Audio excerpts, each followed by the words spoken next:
Alright guys, welcome back to VALORANT News. The drama in the Americas kickoff continues to get underway. 100T, they beat MRBR, they lost to Sentinels, they lost to NRG to bow out of the tournament, but it seems they might not be doing everything they could to make their team as good as possible. An individual last night by the name of M4 goes onto the VLR page and reveals his unbelievable 113-page scouting report for 100T that he submitted when 100T were looking for coaching applications. He reckons that by not accepting him, 100T have effectively made their own bed. Do you guys agree with this perspective? Loads of pros and other coaches of other teams getting involved in the drama as well. A highly entertaining content we're going to dive into today. Very much into your thoughts in the comments. Hit the like button if you enjoy. Subscribe if you're new as always. I would greatly appreciate it. We are going to begin here with Weeded. I thought this was really great news actually because we know that he obviously was dealing with the cancer last year. Thankfully that's been resolved, but then it actually turned out that he still had a tumour in his chest. And I imagine they did a biopsy to make sure that it wasn't cancerous, and it's not. It's benign, which is good news. Unfortunately, he confirmed in the replies that the operation to remove it would be too dangerous with where it's positioned. Like, the risk isn't necessarily worth it. So, unfortunately, for Weeded, like, okay, it's benign, which is good, but they're just going to leave it there, which means that he's going to have this permanent mass in his chest. It's going to press against his lung, like he's, you know, not going to ever get rid of his cough. So, yeah, it's really unfortunate, but, you know, thankfully, he's alive and reasonably well. So, yeah, wishing the best for him, of course, in his journey with M80 for the new season. This I thought was interesting as Computs out here from Lev on changes to the overlay. I don't know if you guys feel like this is valid or not, just because, you know, I think the overlay is pretty iconic, but I think there's an argument that the overlay could be improved, or at least could be made different to some capacity. Com says, feel like it would be fun and help engagement in the esports too if it was changed, maybe even every year for the better, not changing the overall objective of the overlay, which I think is probably fair enough. I think you tend to see this in like every sport and esports,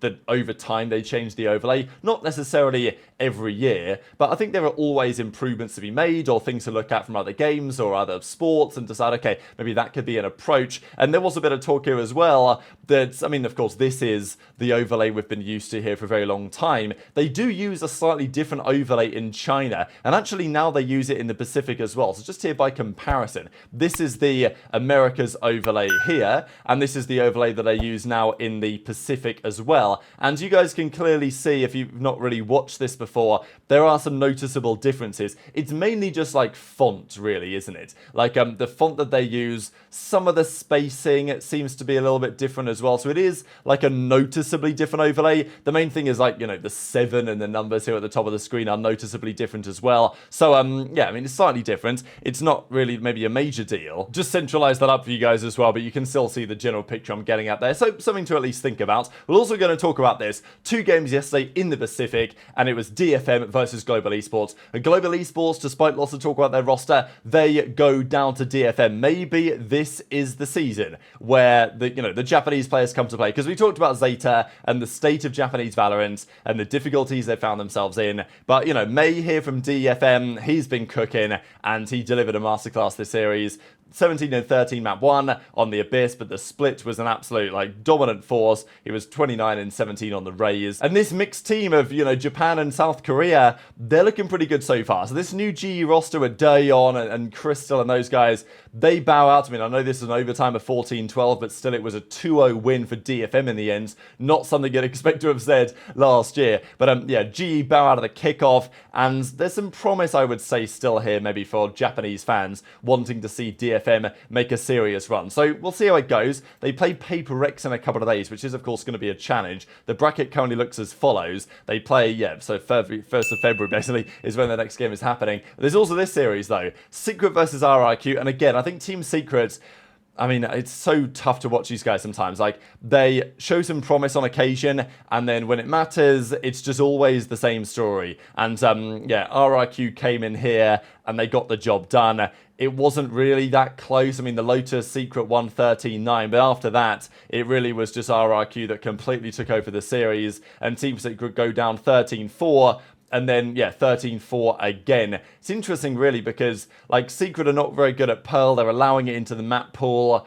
they clearly don't like to play, bind and stuff like that right now. So, yeah, it's pretty tough. But RRQ, fair play to them. They had an impressive performance, but Team Secrets, it just does seem to me that it's just a merry-go-round, like every single year it feels like the same thing that's happening with these guys. And occasionally they'll put up a bit of a fight, but this tournament, bowing out to GE 2-1 and then to RRQ 2-1, it's not a pretty way to go out of the tournament. At least they won a couple of maps, I guess, which Zeta Division did not in their elimination over the last couple of days. This as well, speaking of the various kickoffs, is what the Plat Chat guys put together in terms of rankings. Very, very difficult to rank the teams right now because lots of the matches in EMEA have been very competitive indeed, but this is how they have it. Fnatic, I just think this is the key point, really. Like, Heretics first is totally totally get that. And Vitality have looked pretty good as well. BBL beat Fnatic, so there is that. For esports also looking strong.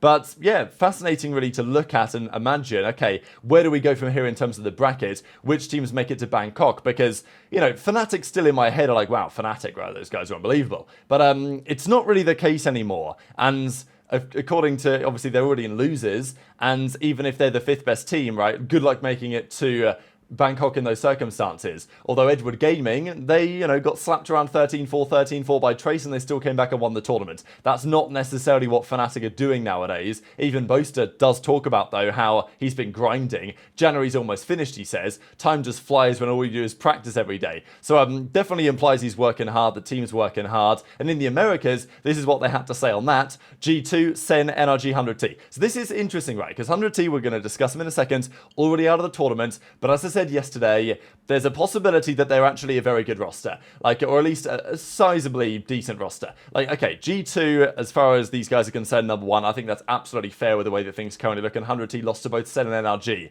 But, does it mean 100T are 4th best? Possibly. It's very plausible that they are. They beat MRBR, who also don't seem like complete slouches, and it's again pretty difficult to rank the Americas, but this is probably not too bad. But 100T, if they are the 4th best team, they probably don't have too much to worry about and too much to be concerned about, but still, 4th best isn't enough in a region where you only get to the big tournaments if you're in, top 3 or better, as is the occasion this time around. Just quickly as well, on the North American Challenger side, we did see some interesting results, such as Rankers versus Blue Otter. This went to a 3-mapper, actually, and this, of course, is Bob's team and Baby J's team on the other side. The Blue Otter team got the job done on the Lotus 39, but after that, it was kind of a masterclass, 13-3 on the Haven and then 13-3 on the Split. So, yeah, Rankers, man, these guys are a fun team to watch when they're on point. Another interesting series yesterday was Trust in Plug. They played their series, actually it wasn't this one,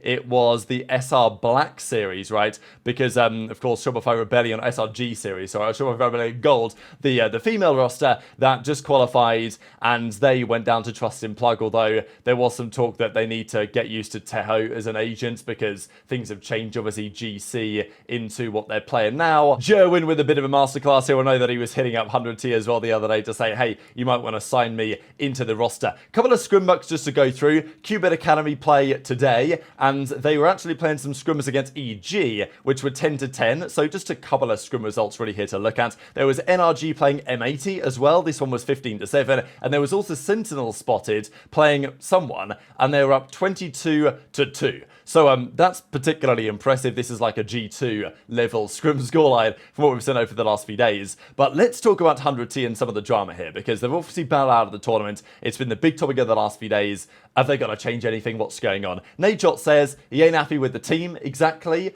They've lost, which is never good. But he's mainly frustrated with the format. I think the format this year is better. Champions this year is in October. But he's not necessarily wrong that I think they've improved the format this year. I think it's better. But fundamentally, it probably is just more spread out than it was previously. And I absolutely agree with Nadeshot that it was, as he says, our last VCT sanctions match was the 19th of July 2024, 191 days ago. That's the last time that they played. Then they played 3 games, but it could have been 2 games, and they're out again. So Nade reckons the format just isn't great for really determining how good your roster actually is. And that's probably fair enough. But yesterday, man, this was entertaining. So there was a post made on VLR from this guy M4 about 100T coaching search application. So he puts this out. A couple of months ago, Zix and 100T put out an open call for coaching, and here it is. You guys can see here, open enrollment, 100T Valorant coaching staff, and you know, this is what you've got to do: a scouting report on the Icebox, scouting report on Fanatics Haven,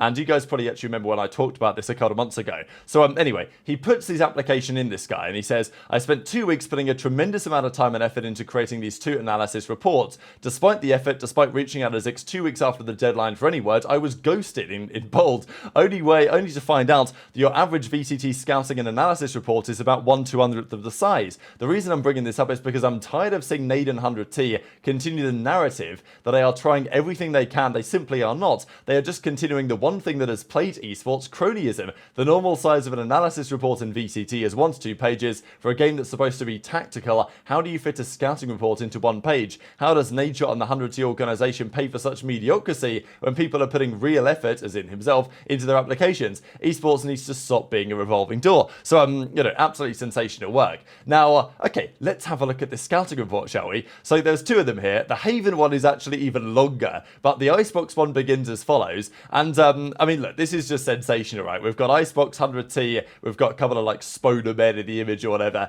and look at this table of contents, man. It's absolutely beautiful. I think, unfortunately, like, look, I know this guy's put a lot of effort into this, but I understand why 100T looked at this and said, look, this guy just doesn't get it in terms of what we want. And also the way that this is, you know, gone about being made, of course, people are highly, you know, questioning, because on the very first page we find this, which I thought was, like, imagine you're looking at a scouting report, and the first page you see a description of Icebox. It was released on the 13th of October 2020 as the map is set on Bennett Island, Saka, Russia, featuring a snow-porn environment. It's like, okay, fine, but who cares? Like, if I'm the coach of the team, what I want to know is actionable insights. I'm just going to, like, scroll through this so you guys can actually see. I mean, look, he's gone to amazing effort here, and I feel bad on some level that he's getting clowned as hard as he is. But, like, man, what am I meant to do with all this? Like, if I'm a coach, if I'm a player of the team, am I going to be, like, reading through every single, like, note here? Like, there's just no way, right?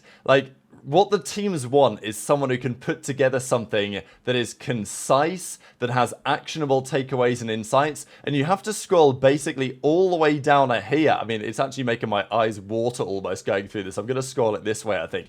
All of this, and you eventually then get to execute, or the things that 100T should do. And then you get to, like, strategy conclusion. So, like, the percentage of...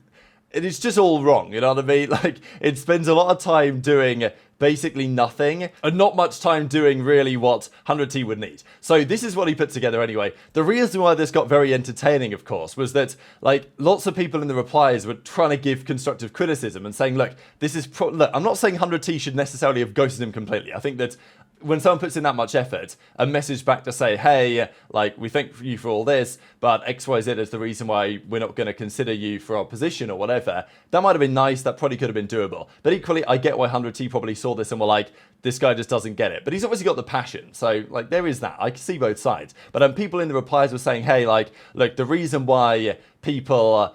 not like 100T aren't happy with this is because they've got to be relatively concise, easy to action, easy to interpret and implement, and you know, that's what this guy says, who does these type of reports. But M4, what, like, made it difficult to root for this guy really is that he was then clowning everyone that was giving him advice. So he was in the replies to this fella saying 45 VLR readers, who I guess had upvoted him at the time, believe picture books are better than research, kind of saying I do real research and you don't do any of that type of stuff. And then we even saw this. So MCE, of course, notable coach of teams over the years, was giving him some advice, and this M4 guy says, unfortunately, in a world of competitive sports, we are measured by wins and losses. No offense, but I'm going to pass on your advice. And then he links MCE's Wikipedia page, and he goes to his record as a coach, and it's not especially good. So I was like, hang on a second, at least this guy's been a coach, you know? It just makes it, like, it's pretty impressive how this guy initially was getting some goodwill. People were saying, oh, 100T, they shouldn't have, like, passed you up, you put all this effort in. And then it quickly changed to people being like, I kind of get it why they've not moved forward with this guy. So, yeah, it's difficult. And as Chet says, if I saw that Icebox page, I'm instantly closing it. And this is what was getting memes yesterday. People like we did saying, if I was about to, you know, lose this Icebox game, but then I remembered it was set in Bennett Island, because, of course, that's what the scouting report said. Thank the heavens, like, I know what to do now. But very much intrigued to your thoughts on all of this stuff in the comments below. Hit the like button if you enjoyed, subscribe if you're new, take care, and I'll see you next time.